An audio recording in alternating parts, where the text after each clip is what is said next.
ગુજરાતમાં ક્ષત્રિય સમાજનું આંદોલન જોર પકડી રહ્યું છે। એવામાં સુરતની કીર્તિ પટેલ અવનવા વિડીયો બનાવીને બળતામાં ઘી હોમી રહી હોય એવું લાગે છે।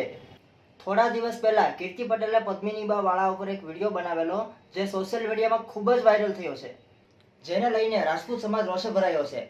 એવામાં એક ક્ષત્રિય સંમેલનમાં એક ક્ષત્રિય આગેવાને કીર્તિ પટેલને આવું ના કરવા અને સેતી જવા માટે એક ચેતવણી આપી છે, નહીંતર કીર્તિ પટેલને આવનારા સમયમાં એનું વળતર ચૂકવવું પડશે। અને એમ પણ કહ્યું છે કે આ સ્વાભિમાની લડાઈ છે, એમાં તું જાતિવાદ ના ફેલાવ, નહીંતર આનું પરિણામ ભારે પડશે।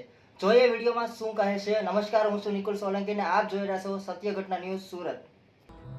કીર્તિ પટેલ જે સોશિયલ મીડિયાની જે પોતાની જાતને કિંગ ગણે છે, એ કીર્તિ પટેલ એ બી દીકરી છે, કોઈની બેન છે।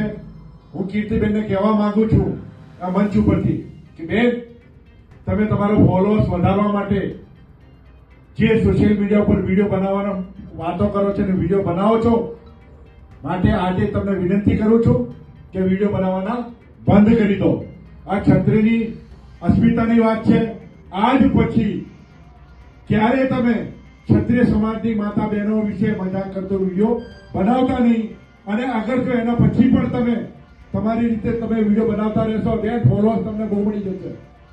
અગર જો આજ પછી આ મારો વિડીયો તમને કહું છું કે આજ પછી તમને વિનંતી કરું છું અત્યારે કે તમે વિડીયો બનાવવાના બંધ કરી દો। આ સ્ટેજ પરથી કહી રહ્યો છું, પછી શું પરિણામ આવશે એ અમને કહેતા નહીં। અને તમને પણ બધાને વિનંતી કરું છું કે જ્યાં પણ કીર્તિ પટેલ મળે તો એને કહી દેજે કે બેન, તારે ફોલોઅર્સ વધારવા હોય તો વધારજે, પણ કોઈની અસ્મિતાને લઈને ફોલોઅર્સ વધારતી નહીં, એના પરિણામ સારા નહીં આવે। માટે તને હાથ જોડીને વિનંતી કરું છું, અત્યારે હાથ જોડું છું કે વિડીયો બનાવવાના બંધ કરી દે, નહીં મજા આવે।